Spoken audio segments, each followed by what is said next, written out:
আসসালামু আলাইকুম everyone, welcome to এডুলাইফ academy. নবম দশম শ্রেণীর আজকের ক্লাসে আমরা অধ্যায় 8 অর্থাৎ বৃত্ত বা সার্কেল নিয়ে আলোচনা করব। তো শুরু করা যাক আজকের ক্লাস।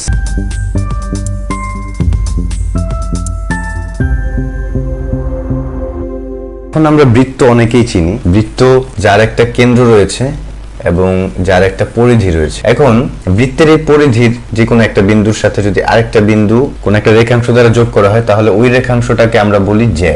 তাহলে এখান থেকে এখানে যোগ করলে এটাও জ্যা, এটাও জ্যা, এটাও জ্যা, এই সবগুলাই কি এক একটা জ্যা, যেহেতু তারা পরিধির এক বিন্দু থেকে আরেক বিন্দুকে সংযোগ করেছে। ওকে, যেই জ্যা বৃত্তের কেন্দ্রকে ছেদ করে যায়, বৃত্তের কেন্দ্র, এই কেন্দ্রকে যদি ছেদ করে যায় তাহলে সেই জ্যাটা হয় সব থেকে, এই বৃত্তের মধ্যে সব থেকে বড় বা বৃহত্তম জ্যা, এবং এই জ্যাটাকে আমরা বলি ব্যাস। তাহলে আমরা বলতে পারি ব্যাস হলো বৃত্তের সব থেকে বৃহত্তম জ্যা। এই ব্যাসের যদি ব্যাসের যে অর্ধেক অংশ, ঠিক আছে, সেই অংশটাকে বলা হয় ব্যাস যোগ অর্ধেক বা ব্যাসের অর্ধেক। তাকে বলা হয় কি বলতো, আমরা সবাই জানি তাকে বলা হয় ব্যাসার্ধ। ঠিক আছে, তাহলে আমরা কয়টি জিনিস জানলাম? আমরা জানলাম হলো ব্যাস, আমরা জানলাম জ্যা, আমরা জানলাম ব্যাসার্ধ। এরপর আমাদের যে বৃত্তচাপ এটাকে আমরা বলি পরিধি। তাহলে আমরা এই কয়েকটা জিনিস জানলাম। তাহলে এই হলো আমাদের উপপাদ্য 17। উপপাদ্য 17 হলো বৃত্তের কেন্দ্র ও ব্যাস ভিন্ন কোন জ্যা, ওই জ্যায়ের মধ্যবিন্দুর সংযোজক রেখাংশ ওই জ্যায়ের উপর লম্ব। তাহলে তারা যেভাবে বলেছে সেভাবে যদি আমরা একটা চিত্রায়ন করি তাহলে হবে, ধরলাম এটা আমাদের বৃত্ত এবং এটা আমাদের বৃত্তের কেন্দ্র। কি বলেছে? বৃত্তের কেন্দ্র ও ব্যাস ভিন্ন কোন জ্যা, অর্থাৎ এমন একটা জ্যা যেটা ব্যাস নয়। ঠিক আছে, আমরা জানি ব্যাস বলতে বোঝায় যেই জ্যাটা বৃত্তের কেন্দ্রকে ছেদ করে যায় সেটা হলো বৃত্তের ব্যাস।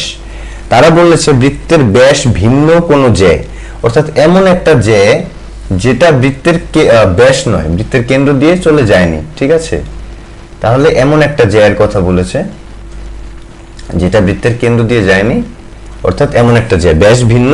ব্যাস ভিন্ন বলতে ব্যাস নয়, ব্যাস নয় এমন কোন একটা জ্যা, সেই জ্যায়ের মধ্যবিন্দু, সেই জ্যায়ের মধ্যবিন্দু এবং সেই মধ্যবিন্দুর সংযোজক রেখাংশ কার সাথে?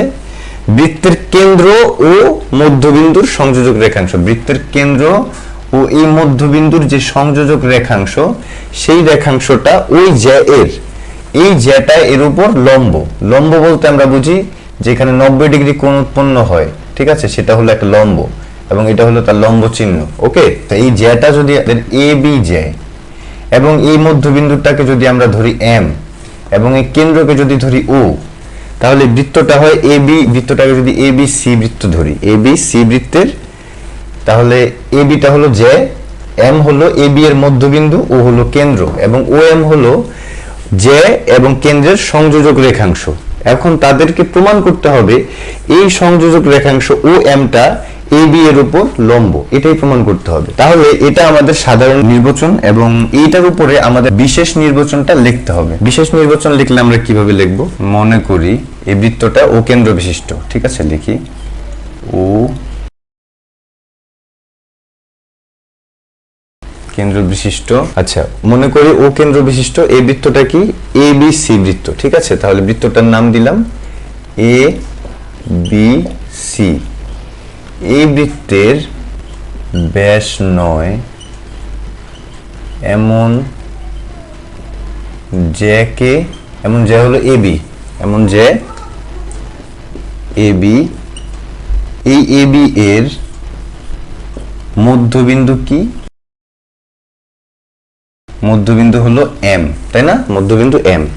আমরা ও আর এমটাকে যোগ করেছি। ঠিক আছে, তাহলে লিখবো যোগ করার আগে আমাদের কমা দিয়ে লিখতে হয় দুইটা বিন্দুকে ও এম যোগ করি। একবার যোগ করে ফেলার পর সেটাকে আমরা যদি কখনো লিখতে চাই যে ও এম রেখা, তখন আর কমা দিব না, তখন ডিরেক্ট ও এম লিখবো। ঠিক আছে, রেখা বোঝাতে। আর যোগ করার আগে আমরা লিখবো ও কমা এম, অর্থাৎ দুইটা আলাদা স্বতন্ত্র বিন্দু। ঠিক আছে, যোগ করার পূর্বে কমা দিয়েছি, কমা দিয়ে সেপারেটেড রেখেছি।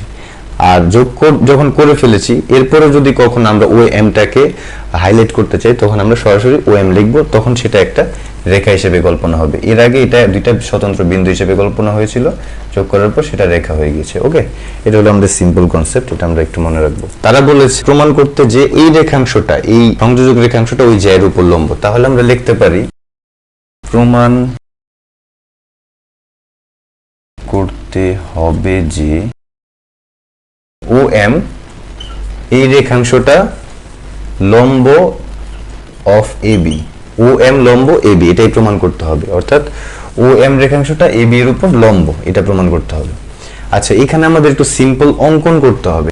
OA এবং OB টাকে যোগ করতে হবে, তারপরে এখানে দুইটা সমকোণী ত্রিভুজ, যেহেতু এটা আমাদের 90 ডিগ্রি কোণ, এটাও 90 ডিগ্রি কোণ, দুইটা যেহেতু 90 ডিগ্রি কোণ, তার মানে আমরা জানি যে যেই ত্রিভুজের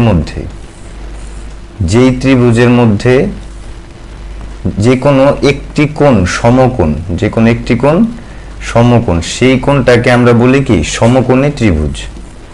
ঠিক আছে, তাহলে এইখানে দুইটাই কি সমকোণী ত্রিভুজ। আচ্ছা, এখন আমরা যদি বলি যে ধরো সাপোজ তুমি এবং তোমার বন্ধু দুইজনে দুইটা বাড়ি করলে পাশাপাশি, কার বাড়িটা বেশি বড় বা দুইজনের বাড়িটা কি সমান কিনা সেটা যদি প্রমাণ করতে চাও, তাহলে কি প্রমাণ করবে? তোমরা সবার প্রথমে যেটা করবে, তোমরা হয়তো এটার ভূমির দৈর্ঘ্য কত সেটা নিবে, যে এইখানে যে দৈর্ঘ্যটা ধরো A এবং M, এটা হলো M এবং B, ঠিক আছে, আর এটা হলো O বিন্দু। ঠিক আছে, এখন তোমরা বলতেছো যে AM, এই AM এটা তোমার ভূমি না, আর তোমার বন্ধু তার ভূমি, এই দুইটা যদি মিলে যায় এবং তোমাদের যেই উচ্চতা, যেই ঘরের যে উচ্চতা OM সেটার সাথে যদি OBটা যদি OM যদি মিলে যায়, ঠিক আছে, যদি একটা ত্রিভুজের যদি দুইটা বাহু সমান হয়ে যায়, তাহলে আমরা বলতে পারি অবশিষ্ট যে বাহুটা থাকে সেটাও সমান। তাহলে আমরা বলতে পারি OA সমান OB। তাহলে যদি একটা ত্রিভুজের তিনটা বাহু সমান হয়ে যায়, তাহলে আমরা বলতে পারি যে ত্রিভুজ দুইটা কি সর্বসম। কি বলতে পারি? সর্বসম। এই সিম্পল লজিকটা ব্যবহার করে কিন্তু আমরা এটাকে সলিউশন করব। ওকে, আচ্ছা, তাহলে দেখি আমরা কি অঙ্কন করব। এখানে কি অঙ্কন করেছি? আমরা OA এবং OB টাকে যোগ করেছি। তাহলে আমরা লিখি যে O,A এবং O,B যোগ করি। এরপরে আসি প্রমাণ। ত্রিভুজ OAM ও ত্রিভুজ OBMA, এই দুইটা ত্রিভুজের মধ্যে AM সমান BM। এটা তো কোনো সন্দেহ নাই যে এই অংশ এবং এই অংশ সমান। কি জন্য? কারণ এখানে বলে দিয়েছে যে কি জন্য এটা, লজিকটা হইল যেহেতু M এটা হলো AB এর কি মধ্যবিন্দু, এর মধ্য বিন্দু, তাই না? আচ্ছা, আমরা যদি বলি যে একটা রেখা, এই রেখার মধ্যবিন্দু এটা, তার মানে আমরা বলতে পারি যে এই অংশটা এবং এই অংশটা সমান। এই লজিকে AM এবং BM এটা সমান, AM এবং BM সমান। এরপর আমরা দ্বিতীয়ত বলতে পারি OA সমান OB। এই OA আর OB টা এই বৃত্তের ব্যাসার্ধ, কি ব্যাসার্ধ, কেন্দ্র থেকে সে পরিধির উপর যে সংযোজক রেখা সেটার অবশ্যই ব্যাসার্ধ এবং সেটা তো সমান হবে। আমি যতগুলোই ব্যাসার্ধ অঙ্কন করি না কেন, সবগুলা ব্যাসার্ধই কি সমান হবে, কারণ যেহেতু তারা একটা সমান নির্দিষ্ট দূরত্ব নিয়ে এই পরিধিটা অঙ্কন করা হয়েছে। তার মানে OA আর OB টা কিন্তু ব্যাসার্ধ, সেই হিসেবে এই দুইটাই সমান। ঠিক আছে, তাহলে লিখতে পারি যে এটার লজিক কি, যেহেতু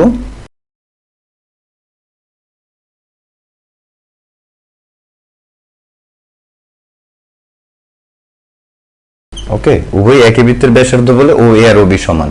আচ্ছা, এখন দেখো একটা জিনিস চিন্তা করো, যে আমরা ধরো এরকম একটা অবজেক্ট কল্পনা করি, দুইটা অবজেক্ট, স্কয়ার অবজেক্ট, দুইটা অবজেক্টের যদি দৈর্ঘ্য বা উচ্চতা এবং প্রস্থ এটা যদি সমান হয়, তাহলে আমরা বলতে পারি না যে এই দুইটা জিনিসই সমান।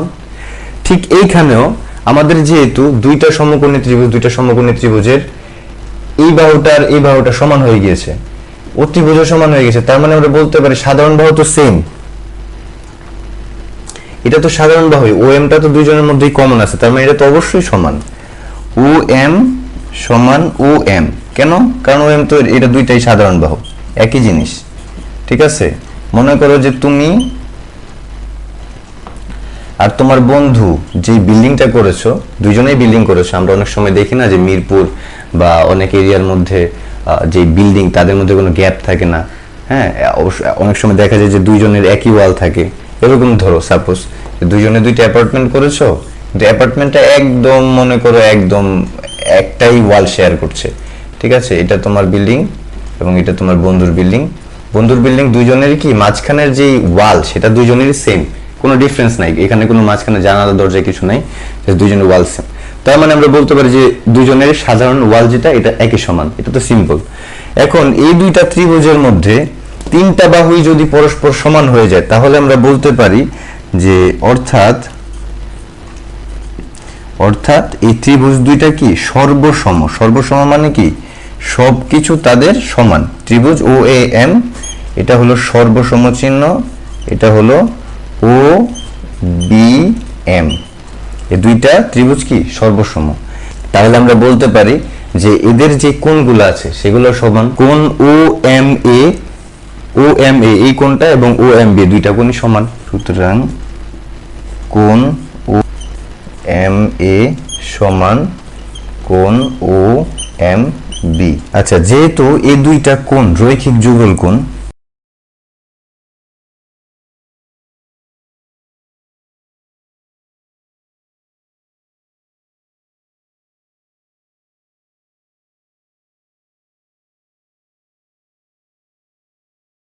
তাহলে কোণ OMA আর OMB এই দুইটা কোণে কি এক সমকোণ। তারা কি এক